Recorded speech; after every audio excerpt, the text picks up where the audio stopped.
If you're going to have animals, you had better learn to take care of them. This was preached to me by my grandparents, then my parents, and now I preach it to my children. For my process speech, I chose how to bale hay. In 3 steps, I'll teach you the basic way to bale hay. The best way to bale hay is to properly cut the fields for the most yield, allow it to properly dry, and then ultimately bale it and transport it from the fields. Cutting the fields.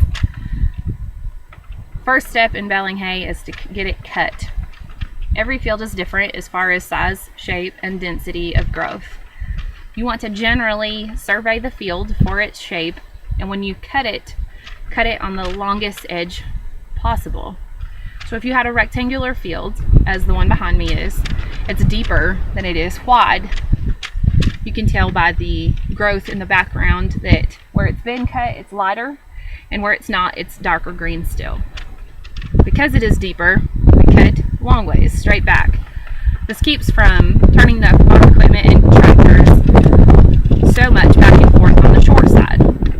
Therefore, you don't lose as much yield when you ultimately bale the fields. So you want to keep your rows on the longest side and drive as straight as possible. I was taught to pick something on the horizon and drive straight towards it when cutting the fields. Keeps you on track when you don't have a GPS. We're running antique equipment, and so it works for me and has worked for my family to use something on the horizon to make your cuts as straight as possible. Step 2, raking the fields.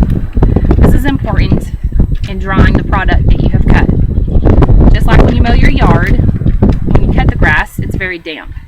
You can't bale the wet hay or grass, whatever you're cutting, while it's still too damp, or you could have a fire or molded hay, which would zero out your yield for the entire crop.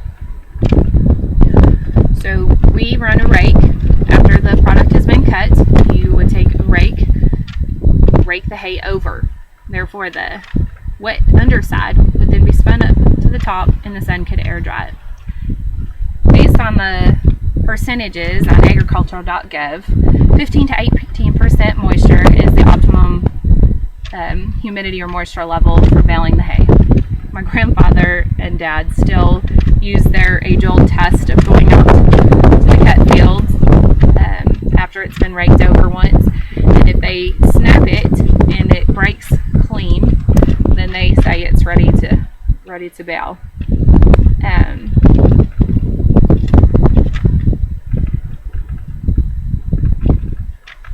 In drier regions, it takes approximately 24 to 48 hours for the hay to dry that's been cut. In more moist regions, where you're getting more rain and more dew and humidity, it could be 3 days plus raking. Making hay can be very stressful. Although it's very simple, you're very dependent upon nature. You definitely have to confer with your almanac. Farmer's Almanac is our Bible when it comes to cutting hay. You want to pick a time frame when you know you're going to have no moisture, definitely no rainfall, in order to get the job done before it gets wet and ruined. So now that we've cut the field on the long side for optimal yield, we've raked the fields, which is turning that hay over, sometimes twice. In this area, once is all I've ever needed to do. You've got your humidity or moisture level of the cut product where you need it. It would be time to bale it. When you bring your baler in, you would go over the cut rows. It feeds it into the machine and kicks it out. Our baler doesn't have a kicker, which is a kind of an attachment that throws it up into a trailer that you're hauling behind you. I've worked many farms where they even have machines that pick the hay up out of the fields, stack it, which is really nice. Here on our hobby farm, we do it the old-fashioned way. So once my dad has driven through the fields of cut and dried rows, he then bales the product. We have to go hand pick it, load hay wagons, and stack it in the mows of all the barns, where we either sell it or use it for our own domestic animals consumption. It is a lot of hard work. However, if done properly, you have very little loss, and you don't have to go out and essentially pay for all the feed that you're going to be giving the animals. And this is very helpful if you plan on competing or doing other things. You can spend your money more on equipment or the actual events you're trying to enter and compete in. In summary, it is 3 simple steps that can be very time consuming depending on the number of help you have or if your weather is working against you. However, we take great pride in being able to self-sustain our herd.